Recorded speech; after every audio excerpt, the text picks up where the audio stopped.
Welcome back. You're watching BizCheck live from Broadcasting House, and time now to shift our focus to matters economy. You know for sure, in the last 1 year, the political noise has been rising in this country, and it has an impact on Kenya's economic as well as business environment. And we know for sure every 5 years, when we go to the polls, the economy gets a hit.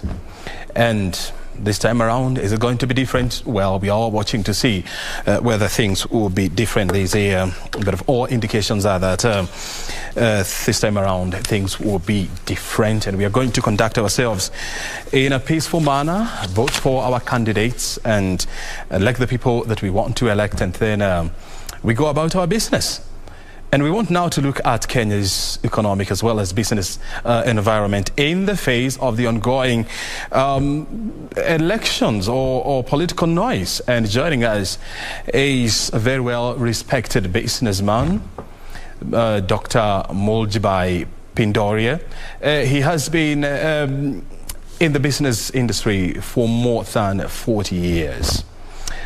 And he knows one or two things about business in this country, and he's now here to guide us and help us share his insights on where we are, how we are doing our things, and what we need to improve on. Thank you very much, Dr. Muljibhai, for joining us on BizCheck. First of all, I want to hear from you. When you look at Kenya's business and economic environment now, what conclusions do you draw? The businesses are affected with the corona thing which came here. Then again, every political elections are there. People are always trying to be safe, and even as a business-wise or security-wise and things like that. That is the thing which we are now facing at the moment. The competition has to be there all the time, but you know, when there is a fear or things like that, corona was a different thing. It was a natural thing, but businesses are affected. So many businesses have even gone down or closed. You might have heard some of the hotels in Nairobi have been closed. Things like that. And the economy, this has created the financial crunch in the way that people are not able to pay, and because of not having the business that they wanted to do. So that is where it is affected. But it is coming up. But then again, they are waiting for the election. What happens, who comes, and what policy they will create on that one. This is what people might be having. Because whether they've earned something for the years, they don't want to lose it for this short time or take the decision. That is, I can say about the businesses. Well, and it's good that you're bringing in the issue of COVID-19, which really hammered, our economy. Some businesses went down. You're talking about hotels, like Hotel Intercontinental. They have never opened, and other businesses that have never recovered. And before we could even recover, then now we got into the political cycle, which also usually have a major impact on Kenya's business as well as economic environment. So how bad is it on the ground? The thing is, the people who are standing for the election, they are doing their job. But the only thing I pray that the general public should listen to them, and they can vote to anybody whom they want. We don't want to restrict anybody, but the country should remain peaceful, and it should not be any thing or hooliganism or looting and things like that, which has been some time before. But I think the people of Kenya, they are getting more educated, more aware of the system, how humans should live, and things like that. For that matter, I feel that Kenya is day by day improving. The population as a whole is improving, and I hope this will not happen this time. But still, people are having that syndrome of the previous one, so they want to be there. This is what my thinking is. And for that matter, we have to be considerate to the general public, and those who are really fighting for the seat are not the people who are going to do this thing, but it is the people who are either following them or even not following, but they are used to this sort of things. This is what I feel the thing. But I think everything will go all right.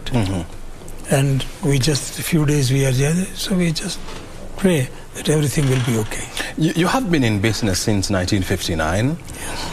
And you have seen the Kenyan business environment, evolves with time. Would you say that things have gotten better, or they have changed for the worse?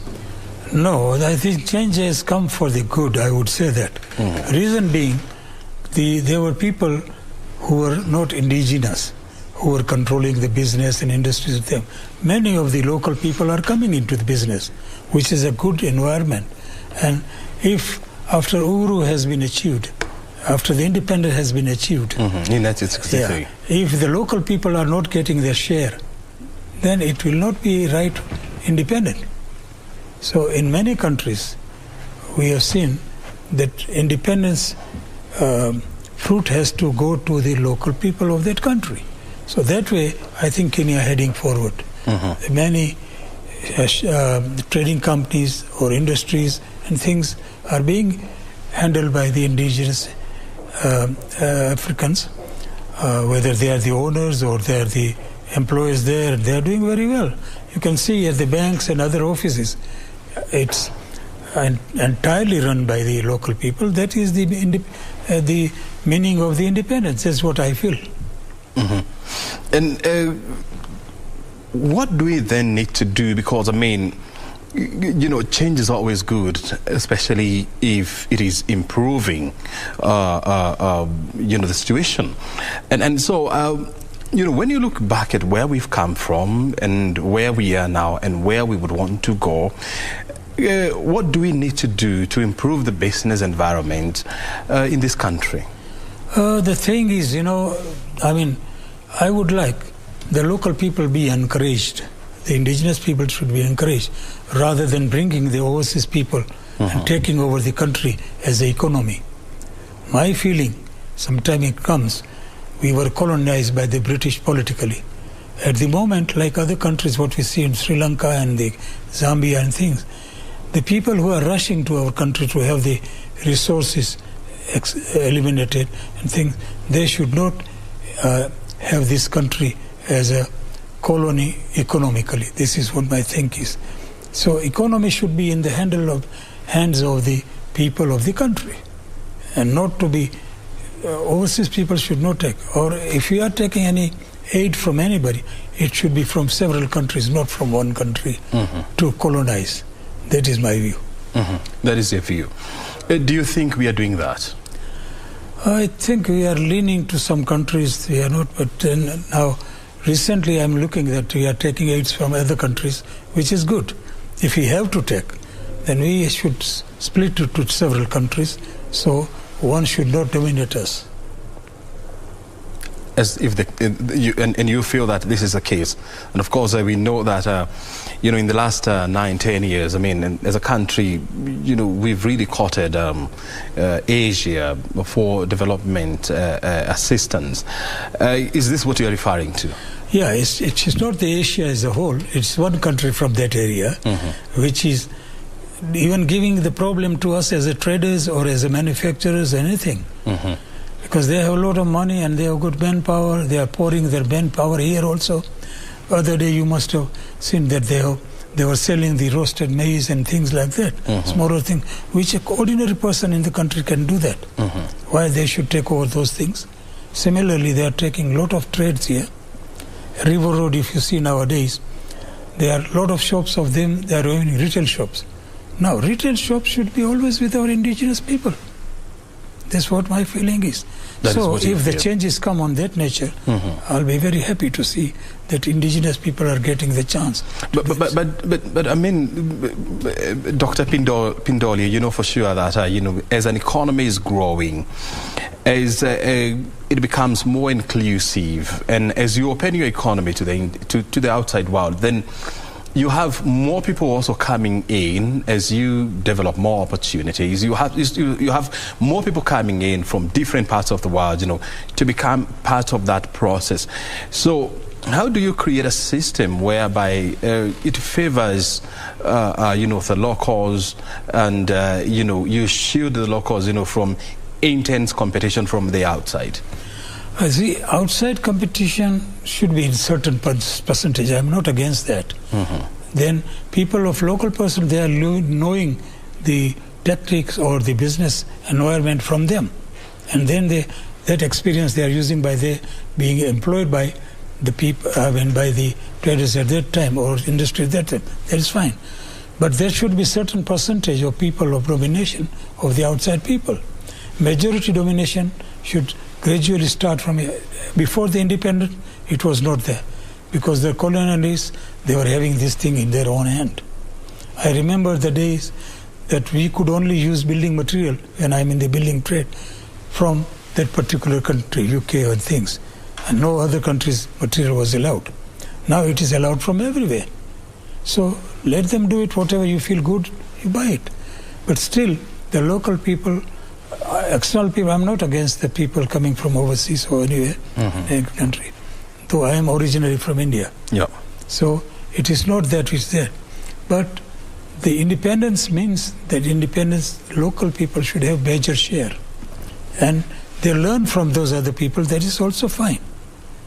That's not the problem. But I think even the local people should treat them rightly, give them the position rightly, train them and see. Even if they are, it's a sea where if the local person is throwing a cup of water there, it will not affect him. But this should be the natural way of development. And I think since I'm here in this country from 1952, and the way Kenya is progressing, it's really progressing very well.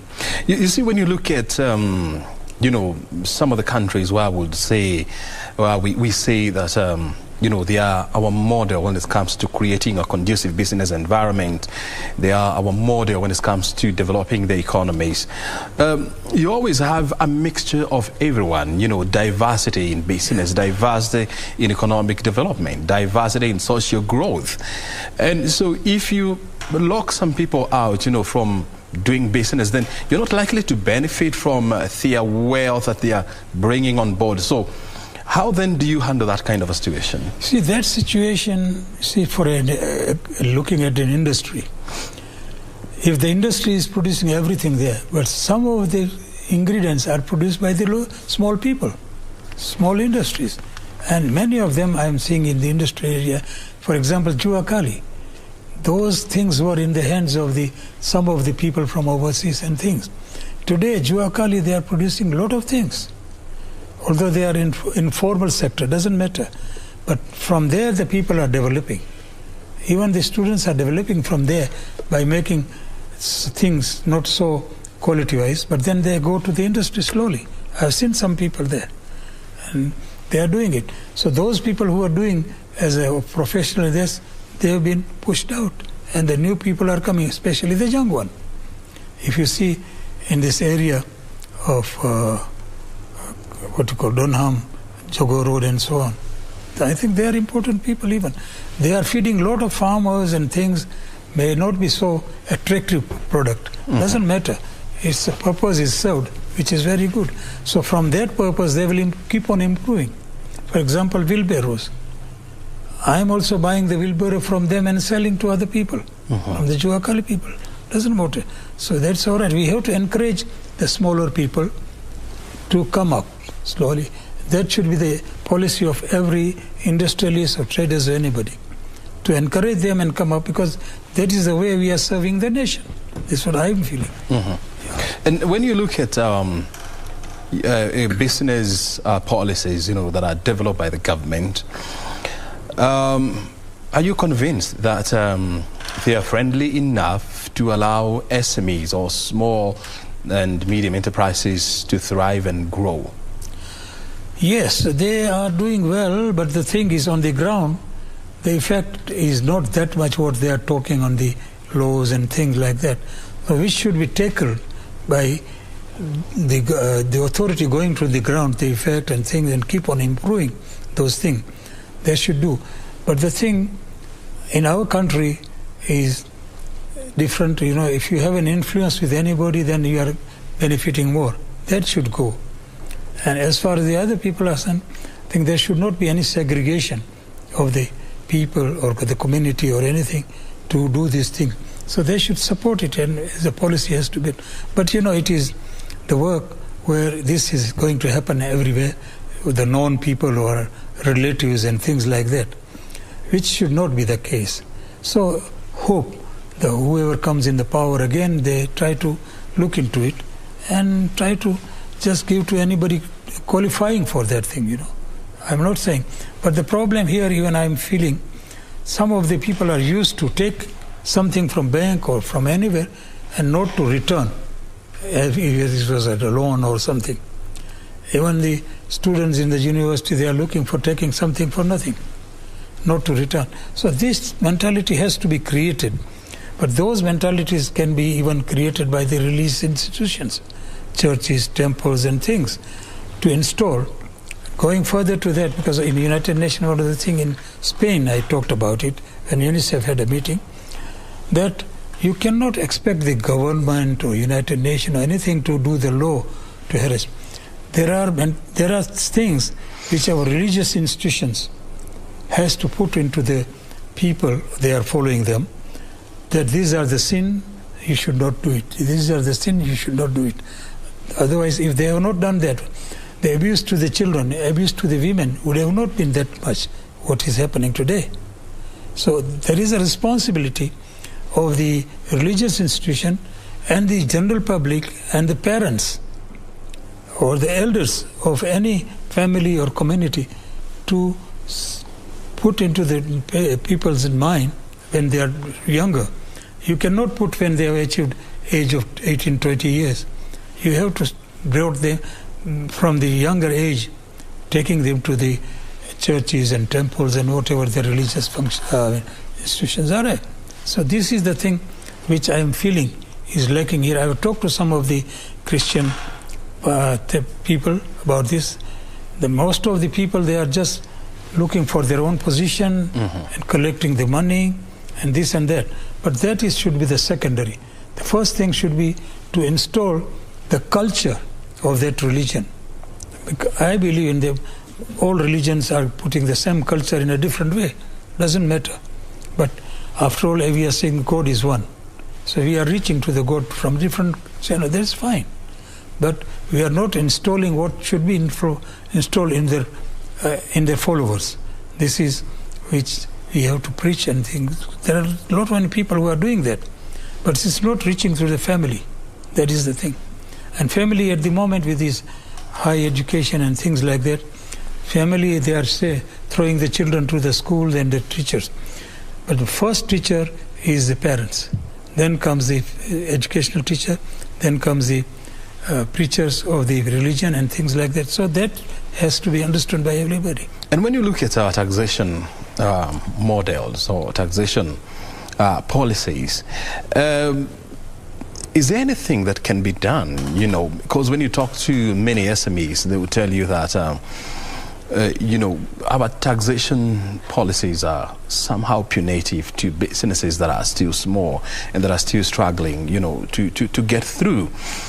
What do you think needs to be done, in order to create a conducive environment for SMEs to thrive? Yeah, I think so. But you see, the problem, what I am facing in this country, the taxation is being increased and all the time. But there is, even the prices of the electricity and water and everything is being, but there is no explanation on what base they are increasing, why they have to increase. We have not seen that. So that should be justification of increase of the things, including tax, why they are increasing. And then, if the question is asked, how do you spend, develop and fine. But we have seen the development, what they are talking, sometimes it is not there. What they are talking on the press or whatever. But this should be, I think more should be explained, accountable and things like that, so that our country can have, and the people, even the public can be satisfied by having the details of the things what they are collecting or why they have increased the prices and things like that. That will satisfy the general public everywhere. I have seen many countries, Europe or even, they have the reasons for, they have to give the reasons for increasing that. So that is not existing in our country at the moment. They may be doing the parliament, I don't know. But the parliamentarians also, the way they are looking at this themselves is increasing their own income, nothing else, by way of salary and whatnot, sitting allowance and whatnot. Now that is, on the street, the people are dying of poverty, not having enough food to eat. And if the people who are ruling, they keeps on increasing, where are we going to fall in? The general person on the street or in the farms, in the villages, they are really suffering, I would say, at the moment. Suffering because of the poverty. And if they say there is no poverty, I don't think I believe it. So, what do we need then to do in order? Because one thing is for sure, I mean, people must pay taxes for the construction of roads, for the government to provide security, to build schools, to build hospitals and equip them. And then on the other hand, I mean, you also have to be very careful, not to overtax people and subject them to high taxation, which will lead them to poverty. So how should we strike that balance, between collecting taxes and also taking care for the welfare of, the poor people? Taxes has to be collected. It cannot be, but it should be on an affordable manner. But this can be avoided. I have seen the progress in India. It's a community, whether it's a village or a city. There are people who can afford to give something. They are sharing with the government. And so I have built some dams. I have built in Makindo here, Kambu area, 14 dams. I have grown, as far as the food is. Today I have read in the newspaper, the maize meal price has gone so high. I have doing this project in Makindo Kambu area. There is very little rain. Even the maize, you grow it, it will come here, but the grain will eventually die. Yeah. So I have given them I have done a project for last 15 years to grow something, millet, sorghum, and other things which grows with less than half of the water requirement for the maize. And they are now laughing today. And they're thinking, I did the same project in Barara, Uganda. I have done the same project. Now it's being done here in Mount Kilimanjaro. So people are eating that thing now. Like, for example, in this country, 30 years back, very, very seldom people were eating rice. They were doing the maize grind or not eating. They have started eating rice. They have to change according to the environment what you can grow.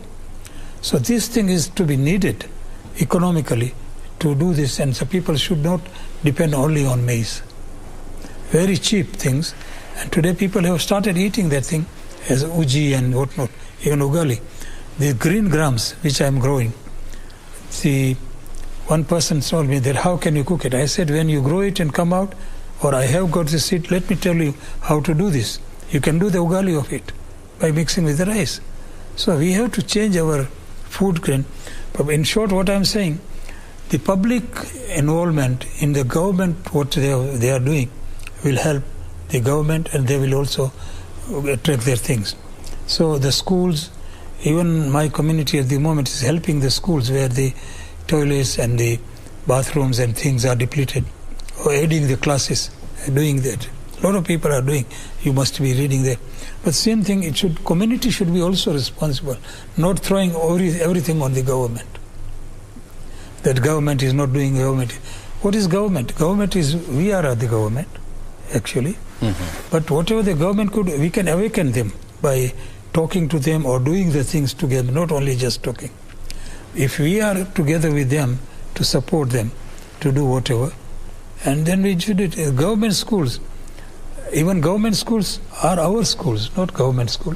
So if there is a little help required in the government school, we should come forward if you can afford.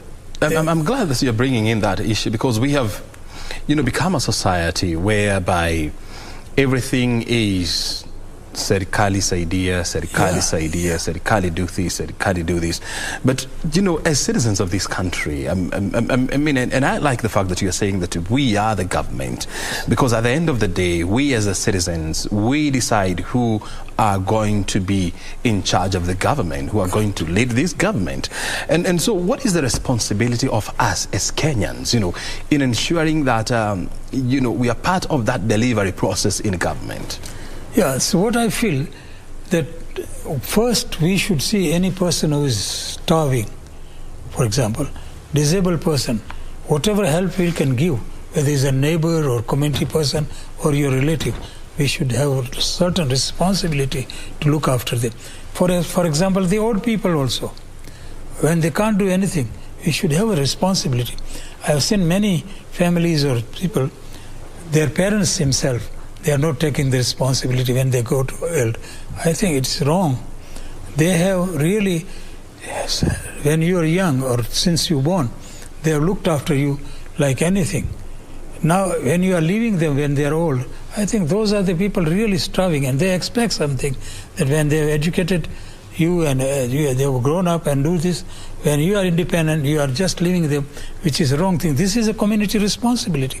This is one of the part the churches and religious institutions should put in their mind of the people. They should not live like that. It's a responsibility. Like they have taken the responsibility, you should also take the responsibility of theirs. When they are old, they can't do anything. Similarly for the disabled and other people, without involvement of the government, whatever you can do it. When the government things come, support them and be one of them to help them partly. If you can't do it, you cannot help a whole country. But people around you can do. But if everybody does that, I think the country will be that one. This is a culture can be installed by the religious institutions. So when you look at you know, the way we have been conducting ourselves, even the politicians, you know, are now talking about, you know, how to bring down the cost of living in this country, which is becoming unbearable to some people. Do you believe that there is a way that we can bring down the cost of living in this country? That can be brought out by the way of reducing the taxes and importation tax for the, because we are more used to the imported things in this country. But not only that cannot be reduced, provided we produce something locally here, whether it's a food, and you know, we are what we are used to as a nation, imported things we are feeling it's better. No, the same betterness can be done here. Give an example of some fruits here now, which used to be imported before. Today, our country is producing a lot of fruits in a quality-wise. So we support the local product. That will reduce the cost of living. And then more the people coming into their production, it will compete to the price. And so we should not judge the value from the imported foods. Even the local food is little, not that standard of imported. And they are cheaper. We should use that one rather than to encourage more farmers or more people to produce here. Similarly for all the products which is locally produced, it may not be to the standard of the imported one. But still we should encourage them to reduce that economy down here, which I think government should produce, comes with some policy to make the buy Kenya and build Kenya. That's theme with what they were saying. But it actually is not on the ground being implemented so much. And you're talking about, you know, encouraging, you know, the Buy Kenya, Build Kenya initiative, which definitely, you know, has ripple effects whereby, you know, it's going to create more industries. It is going to help in retaining taxes, you know, into this country, as opposed to whereby you have to export your, you know, your currency, you know, to other countries to buy things. And so then how do we inculcate that culture of Buy Kenya, Build Kenya, and tell our people, look here, there are benefits when it comes to purchasing locally manufactured products? That has to be put. Again, I'm going to the general population of the country. That they have to be inculcated in their mind through whatever the media. And our people should have some feeling about the nationalism, to buy Kenya, buy Kenyan product. That has to be installed on the people, and we should discourage the people who are used to buy the imported thing as much as possible, not by beating or anything, but put in their mind, by buying the Kenyan thing, you are promoting Kenya for export and not only consumption. And we are exporting a lot of things from here. Fruits, we are exporting. Avocado, for an example. Today the people are growing like anything. And they are exporting. That is helping Kenya. And after having, it is not shortage in this country, that avocado is not available, but still being exported. That brings the foreign exchange and things like that. So that way it has to be inculcated into the minds of the people from the very thing, and that it should be on the way. By doing that, you are promoting Kenyan product and things like that. Similarly, the industries, as you said, which comes here. Now, for example, I'm quite involved with this agriculture thing. So the agro product processing is not being done here. Very few has been done. The rest goes out, and all the big industries are. Small people should do with a smaller machinery of that thing and do the thing there. So there are a lot of things which is not been grown here. Like there is a big use of the oil, which is not having the fat and things, which is being told by the doctor. This is edible oils. Edible oil. The particular I am talking is virgin oil. Sorry. Virgin oil. No. The thing which we eat together with food, and then oil is there. Salad. Salad. We put the salad on the. So that oil, it is not being grown here. We are importing. Even the fruit of that one is being imported. I studied that one in Libya. And it can grow in the desert even. It doesn't require much water even. So I tried to grow in my farm in India. Olive. Sorry, I'm talking of olive. Olive oil, yes. So here, if the olive is grown in a big way, in the area where there is less water and things like that, that can be done here and oil be produced here. And if anybody is having heart problem or anything, their doctors are recommending the olive oils. So, and yesterday we saw President Uhuru Kenyatta outlining some various measures that are aimed at cushioning the most vulnerable in the society by reducing by more than 50% the price of maize flour, by also saying that in the last 7 months, the government has reduced electricity cost by about 15%. Also by saying that, various stimulus packages have been outlined or rolled out to cushion the people. When you look at them, are you convinced that those measures are enough to cushion the vulnerable in the society? I have not gone into detail, but that how they are going to manage that one is very important. It's a good thing they have come up. But as far as I talked about the maize mill, we are used to maize mill much more. So we should also look for the substitute of any other item. The substitute of electricity also. Today the people are going to this, their sun, energy to take from the sun. The solar energy. Solar energy. So substitute of everything what he has declared has to be looked at from the authority. That has to be from the authority plus from the people. So solar is being rightly used at the moment. I talked about the green grain and the millet and sorghum and things. As far as food is concerned, this substitute has looked into. A lot of people are eating jimbi and things like that, which is the right thing, because we are dependent. With the change of the weather in the world, we may not have the maize production. Now, if he has reduced the price of those things, when there is a shortage of the maize, they will have to import. Now, that is, again, we are going to eat our foreign exchange. So we have to have the local substitution created for those things which he has reduced. That's what my view is. And then, I mean, we have become over-reliant on imported things, you know, and I'm glad that you are saying these.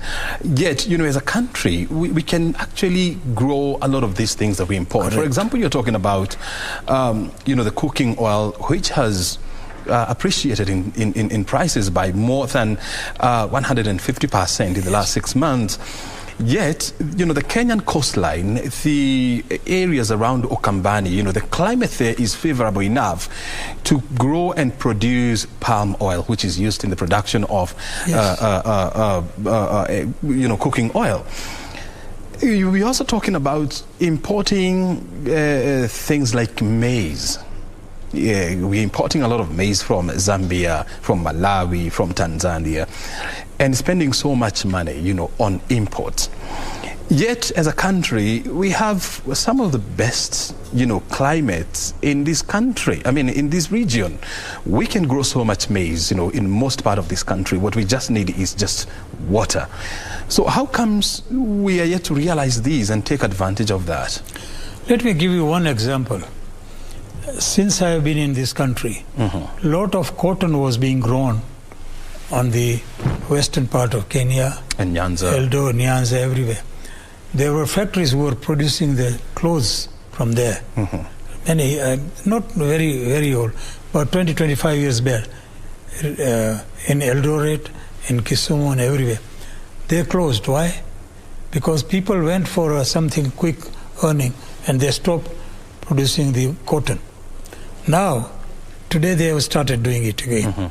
So the factory, the same factory in Eldoret and Kisumu, is coming up.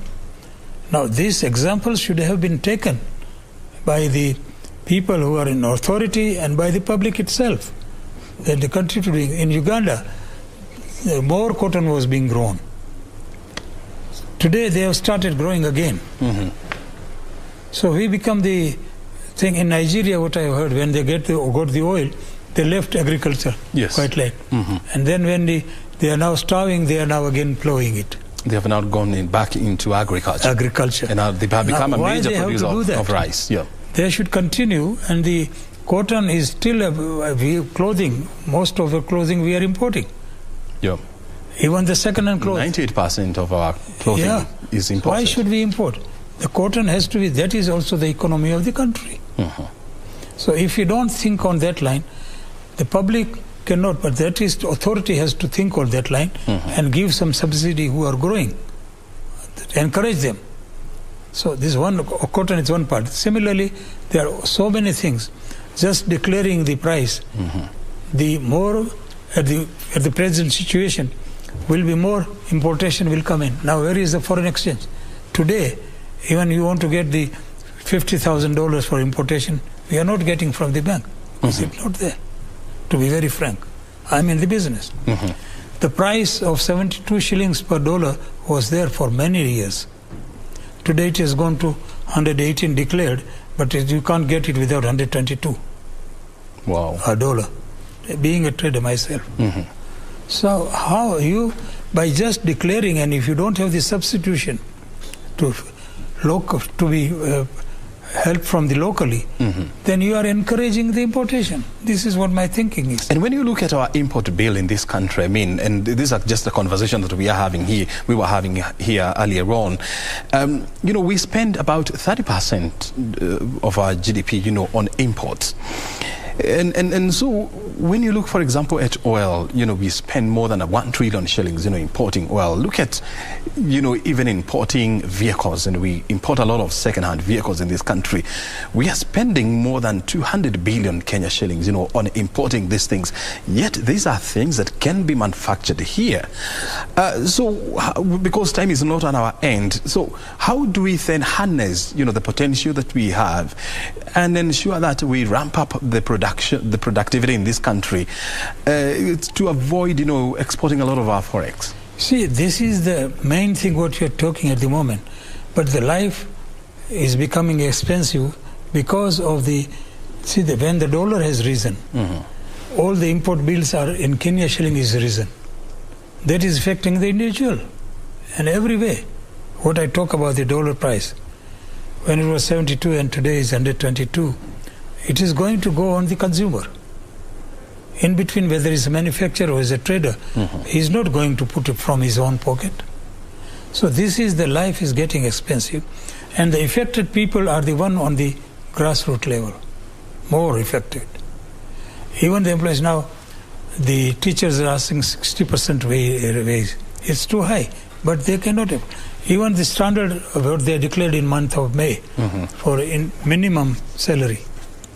I feel it's not enough for a person to live with a family and paying the children fees and so on. So these are the main thing. Again, I'm repeating that local manufacturing, local growing, and buy Kenyan and build Kenya is the main theme. This should be tackled very fast by the authority. This cannot be tackled by the... We have to educate the people, tackled by the general people, but some laws has to be there to restrict the importation of those things which are being manufactured here. Then people will get the price for them, and they are always in, there is a competition of quality and the price, which I am observing in the fruit because I am eating it every day. The new fruits, Kenyan fruits are coming up. Berries and whatever Europe is growing, they have started growing here. And even the one which is grown in Asia, they are growing here. One new fruit has come, dragon fruit. Have you tested? What is that? Dragon fruit. The dragon fruit? Yeah. Well, I find it very expensive, definitely. Cause no, it's not. It's almost 1,000 shillings. No, it was. Today, if you want, just now, I can buy you at 300 shilling. Oh, 300? Yes. One? No, a kilo. A kilo? Very well. I think I'll get in touch with you so that you can definitely show me. Yeah, because this thing has come up very well. Some people in Naivasha, he has a big farm producing only dragon fruit. Very well. Dr. Ari, because we have to come to the end of this conversation, Kenyans are going to the polls, on the 8th of August to elect new officers. What is your advice to those who will be voted in to office? Those who are voted, first the voter should vote the person who is known to be a proper person, not involved in the corruption and things like that. He can serve the people, not going to the parliament or anywhere just to make himself earn something only. But he should be a person going down to the people, helping them and doing this. That's one thing they should do. Those who are elected, they should be accountable and they should be serving the people rightly. They should think of Kenyan, how can they be brought from the grassroots level to up and up.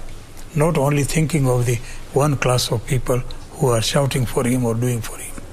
This is, I think whoever is elected should do it, and then the Kenya can improve. Very good. The laws which they are voting for in the parliament should be the beneficial to the lower class of the people rather than only thinking of the big industrialists and things like that. Asante. Yeah. Dr. Ari, thank you so very much indeed for spending the better part of your morning with us right here and giving us your insight as well. Thank you very much. Asante, it was an opportunity for me to put my mind the way you asked. I may be wrong somewhere, some other people won't like it, but it doesn't matter whether they like or not. I have talked my line. Very good. Thank you. Well, Dr. Muljibhai Pindolia is a renowned industrialist as well as a businessman, joining us here to give us the state of the business environment as well as our economic position in the country or situation in the country. And of course, you have heard it from him. You have been watching Base Check live from Broadcasting House with me, O'Brien Kimani. We come to the end of this broadcast. Remember, Kurunzi Mashinani is coming up next with Timothy Kipnusu, and thereafter we shall be having our lunchtime news. My name is O'Brien Kimani. Again, thank you very much for your time. Have a good afternoon.